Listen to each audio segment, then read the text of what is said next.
وأما من أوتي كتابه وراء ظهره فسوف يدعو ثبورا ويصلى سعيرا।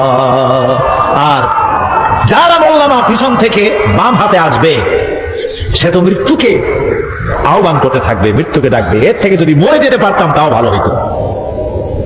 তার আর উপায় থাকবে না, তার জায়গা হবে জাহান্নামে। নাউযুবিল্লাহ, আমরা সবাই বলি নাউযুবিল্লাহ। এরপরে আল্লাহ রাব্বুল আলামিন মিজান খাড়া করবেন, দাড়িপাল্লা। মিজান কি? দাড়িপাল্লা। ইনসাফ কি মুকদ্দাস তারাজু, ইনসাফের প্রতীক কি? তাও বলতে পারেন না, জোরে বল না। এটা হচ্ছে ইনসাফের প্রতীক। সুপ্রিম কোর্ট ঢাকা, সুপ্রিম কোর্টের সামনে বিশাল দাড়িপাল্লা টানানো, দেখছেন না? মানুষেরা তো বোঝে না, গ্রাম দিয়ে লোকেরা যায়, যাই এটা দেখে এক বাবা, জামাত ইসলামের এত বড় অফিস।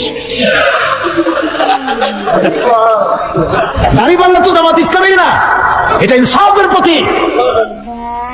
তারা ক্ষমতায় গেলে ইনসাফ করবে, এটা বুঝাবার জন্য এই প্রতীককে গ্রহণ করেছে। আল্লাহ যেন ইনসাফ করার তৌফিক দিয়ে দেয়। বলেন আমিন, জোরে বলেন আমিন। কিয়ামতের দিন এই দাড়িপাল্লা মিজান আল্লাহ তাআলা প্রতিষ্ঠিত করবেন, এবং এই মিজানে যা পূর্ণ পাল্লা ভারী হবে সে কৃতকার্য, আর যা পাল্লা হালকা হবে সব শেষ। আল্লাহ রাব্বুল আলামিন বলেন, ওয়ানাদাউল মাওয়াজিনাল কিসতা লিয়াউমিল কিয়ামাতি ফালা তুযলামু নাফসুন শাইআ ওয়া ইন কানা মিসকালা হাববাতিন মিন খারদালিন আতাইনা বিহা ওয়া কাফা বিনা হাসিবিন। আমি কিয়ামতের দিন ন্যায় বিচারের মানদণ্ড স্থাপন করব, তখন কারো প্রতি অবিচার করা হবে না। যদি কোনো আমল সরিষার দানা পরিমাণ হয় আমি তা হাজির করবো। সুবহানাল্লাহ, সুবহানাল্লাহ। এবং হিসাব গ্রহণের জন্য আমি যথেষ্ট। এবং হিসাব মানুষেরা মনে করবে এত মানুষ, আদম আলাইহিস সালাম থেকে নিয়ে পর্যন্ত, এখান থেকে নিয়ে কিয়ামত পর্যন্ত সব মানুষের তো উঠবে সেমন হিসাব হবে নাকি? একজন একজন করে হিসাব হবে। আল্লাহ বলছেন, আল্লাহ সারিউল হিসাব, দ্রুত হিসাব নিতে সক্ষম।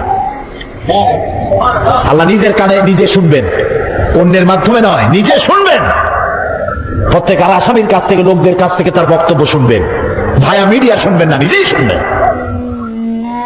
আল্লাহ কান আছে না, চোখ আছে না? লোকেরা এই যে বইপত্রে লেখে আল্লাহ হচ্ছে নিরাকার, কত বড় বাজে কথা। আল্লাহ নিরাকার, আমরা এমন এক আল্লাহর ইবাদত করি তিনি আমাদের কিছু শুনতে পান না, কান টান নাই, তিনি আমাদের কিছু দেখতে পান না। এরকম নাকি আল্লাহ তাআলা? আল্লাহ তাআলা কোরআন শরীফে বলেছেন আল্লাহর হাত, আল্লাহর পা, আল্লাহর চোখ, আল্লাহর মুখ। তবে এগুলি কিরকম? আল্লাহর হাত, পা, চোখ কেমন, আকারটা কেমন? এর একটাই জবাব। কয়টা জবাব? জোরে বলে, একটাই জবাব। আল্লাহর যেমন হওয়া উচিত তেমন। সুবহানাল্লাহ বলে, সুবহানাল্লাহ বলে। এর থেকে আর কোনো জবাব নাই, এই একটাই জবাব। আল্লাহর যেমন হওয়া উচিত ঠিক তেমন। লাইসা কামিসলিহি শাইউন, আল্লাহর অনুরূপ, আল্লাহর মতো আকাশেও কিছু নাই, জমিনেও কিছু নাই। এটা আমাদের ঈমান, এটা আমাদের কি? সুতরাং তিনি জুলুম করবেন না এবং হিসাব নেবেন, আর যথার্থ হিসাব নেবেন। সেখানে কারো প্রতি কোনো জুলুম করা হবে না।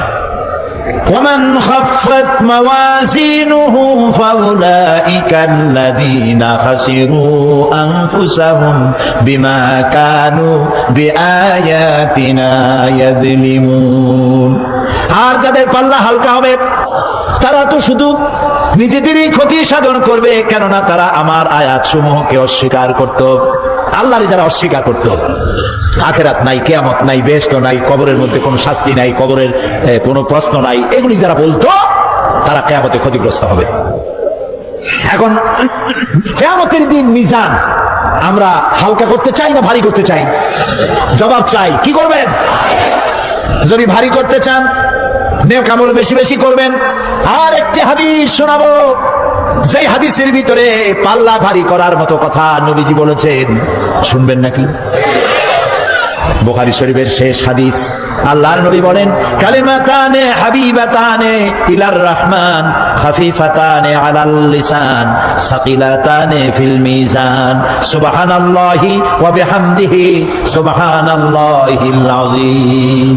নবীজি বলেন, দুইটা কালেমা, দুটি শব্দ আল্লাহর কাছে খুবই প্রিয়, মুখে উচ্চারণ করা একেবারেই হালকা, আর কিয়ামতের দিন এই শব্দ দুটি দিয়ে আল্লাহ রাব্বুল আলামিন মিজানের পাল্লাকে ভারী করে দিবে। সেই শব্দ দুটি হলো, পড়েন আমার সাথে, সুবহানাল্লাহি ওয়া বিহামদিহি সুবহানাল্লাহিল আযীম। সবাই পড়েন, সুবহানাল্লাহি ওয়া বিহামদিহি সুবহানাল্লাহিল আযীম, সুবহানাল্লাহি ওয়া বিহামদিহি সুবহানাল্লাহিল আযীম। জান্নাতের ভিতরে মানুষের কোনো দুঃখ থাকবে না। তাদের দুঃখ থাকবে না? জান্নাতীদের কথা কি শোনেন? সাথে সাথে ঠাস ঠাস করে জবাব দিতে পারেন না কেন? জান্নাতীদের ভেতরে, জান্নাতীদের কি থাকবে না? কোনো দুঃখ থাকবে না। একটা দুঃখ থাকবে। কয়টা দুঃখ? একটা দুঃখ থাকবে। জান্নাতীরা জান্নাতের ভেতরে মনে মনে ভাববে, কারণ জান্নাত তো সকলের জন্য একরকম হবে না। কারো হবে ফার্স্ট ক্লাস, কারো হবে ডিলাক্স, কারো হবে সুইট ডিলাক্স, কারো হবে second class, third class, fourth class, এরকম। এটা কি ইনসাফ না জুলুম? ইনসাফ। আপনি খালি নামাজ পড়ছেন, রোজা রাখছেন, হজ করছেন, যাকাত করছেন, যাকাত দিচ্ছেন, হালাল হারাম বাইসা করছেন, আপনার যে জান্নাত দেওয়া হবে, ওই ব্যক্তি যিনি তাহাজ্জুদের নামাজ পড়েছেন, কোরআন বুঝেছেন, কোরআন প্রতিষ্ঠার জন্য আন্দোলন করেছেন, জেল খেটেছেন, জরিমানা দিয়েছেন, ফাঁসির মঞ্চে চড়েছেন, তার জান্নাত আর আমার জান্নাত সমান হওয়া কি উচিত? কাজে আল্লাহ তাআলা তো ইনসাফ করবেন কিয়ামতের দিন। নবীদের, সাহাবীদের, তারপরে দ্বীনের জন্য যে যত পরিশ্রম করেছেন তার পুরস্কারটা সেরকমই হবে। এই জান্নাতের ভিতরে, জান্নাতীদের মধ্যে কোনো দুঃখ থাকবে না, একটি দুঃখ ছাড়া। তারা মনে মনে ভাববেন, রব্বুল আলামিন, অমুক অমুক সময় চায়ের দোকানে বসে আড্ডা মেরেছিলাম, বাসের মধ্যে ঘন্টার পর ঘন্টা বসেছিলাম, আজে বাজে চিন্তা করেছি, সময় চলে গেছে ঘন্টার পর ঘন্টা। ওই সময়গুলিতে যদি তোমার নামের জিকির করতাম, তেলাওয়াত করতাম, তাহলে জান্নাতের ভিতরে আজ আমি আরো ভালো ভালো জায়গা পাইতাম। হাদিস শরীফে এসেছে, কিয়ামতের দিন জান্নাতীদেরকে আল্লাহ বলবেন, তেলাওয়াত করো আর উপরে উঠতে থাকো, তেলাওয়াত করো আর উপরের দিকে উঠতে থাকো, ধীরে ধীরে পড়ো, ধীরে ধীরে তেলাওয়াত করো। ধীরে ধীরে তেলাওয়াত করতে করতে তোমার তেলাওয়াত জান্নাতের যে স্তরে গিয়ে শেষ হবে, জান্নাতের ওই জায়গা তোমার জন্য বরাদ্দ হবে। এখন যার মুখস্থ সাদি খালি কুল্লু আল্লাহ আর ইজা জা নাসরুল্লাহ, দুই পাও দিয়েই বসে থাকে, আরে কোরআন শরীফ মুখস্থ করেন, আল্লাহ যেন আমাদেরকে মুখস্থ করার তৌফিক দেন, বলেন আমিন। এজন্য উৎসাহ থাকা দরকার। উৎসাহ হইলেই আপনি পারবেন। জেহেন শক্তি সকলেরই কম বেশি আছে, চেষ্টা করলেই পারবেন। সেই জন্য আমি বলতে চাই, কিয়ামতের দিন জান্নাত যদি আল্লাহ তাআলা দয়া করে আমাদেরকে নসিব করায় দেন, যদি বলবো না, বলবো আল্লাহ তুমি দয়া করে আমাদেরকে জান্নাত দিও, বলেন আমিন। জান্নাতের ভিতরে এই দুঃখ যেন না আসে, সেই জন্য বাসে যখন চড়েন, গাড়িতে চড়েন, রিকশায় চড়েন, একা একা যাচ্ছেন, গুনগুন করে আল্লাহর জিকির করতে থাকেন, সুবহানাল্লাহি ওয়া বিহামদিহি সুবহানাল্লাহিল আযীম, সুবহানাল্লাহি ওয়া বিহামদিহি সুবহানাল্লাহিল আযীম, সুবহানাল্লাহি ওয়া বিহামদিহি সুবহানাল্লাহিল আযীম। জিকির করেন সবাই কিছুক্ষণ, সুবহানাল্লাহ, আলহামদুলিল্লাহ, লা ইলাহা ইল্লাল্লাহ, সুবহানাল্লাহ, আলহামদুলিল্লাহ, লা ইলাহা ইল্লাল্লাহ।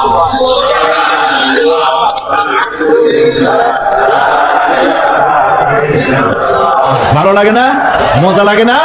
প্রাণ খুলে বলেন, সুবহানাল্লাহ ওয়ালহামদুলিল্লাহ, লা ইলাহা ইল্লাল্লাহ, সুবহানাল্লাহ। সিরাতের কথা, কিয়ামতের দিন সিরাত, ফুল সিরাতের নাম শুনেন নাই?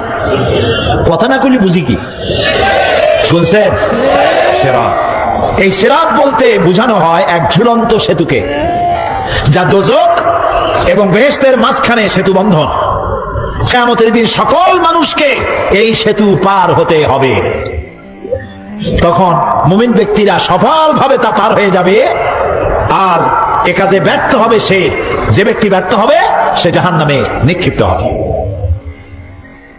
আল্লাহ আল্লাহ আল্লাহ আল্লাহ রাব্বুল আলামিন বলেন, ওয়া ইম মিনকুম ইল্লা ওয়ারিদুহা কানা আলা রাব্বিকা হাতমান মাকদিয়া সুম্মা নুনাজ্জিল্লাযীনা ইত্তাকাও ওয়া নাযারুয যালিমিনা ফিহা জিসিয়া। তোমাদের মধ্যে সকলেই তা পার হবে, এটা আপনার রবের ফয়সালা, আপনার আল্লাহর ফয়সালা। এরপর আমি খোদা বিরুদ্ধের উদ্ধার করব, আর জালিমদেরকে সেখানে নত জন অবস্থায় ছেড়ে দেব, মানে জাহান্নামের মধ্যে নিক্ষিপ্ত হবে, আর ইমানদারেরা পার হয়ে চলে যাবে। সুবহানাল্লাহ। আল্লাহ তাআলা যেন দয়া করে আমাদেরকে সিরাত বিজলি গতিতে, বৈদ্যুতিক গতিতে আল্লাহ যেন আমাদেরকে পার করে দেন। বলেন আমিন, সবাই বলেন আমিন। এরপরে শাফাত, শেষ দিবসের প্রতি বিশ্বাসী প্রত্যেক ব্যক্তি সুপারিশ বা শাফাতের বিষয়টা বিশ্বাস রাখতে হবে। দুটি শর্তের ভিত্তিতে শাফাত হবে। সুপারিশকারী সুপারিশের জন্য আল্লাহর অনুমতি লাগবে, আর শাফায়াতকৃত ব্যক্তির জন্য আল্লাহর সন্তুষ্টি প্রয়োজন। এই দুটি শর্ত। প্রথম শর্তের প্রতি ইঙ্গিত করে আল্লাহ তাআলা বলেছেন, যেটা আমরা আয়াতুল কুরসির মধ্যে পড়ি, মান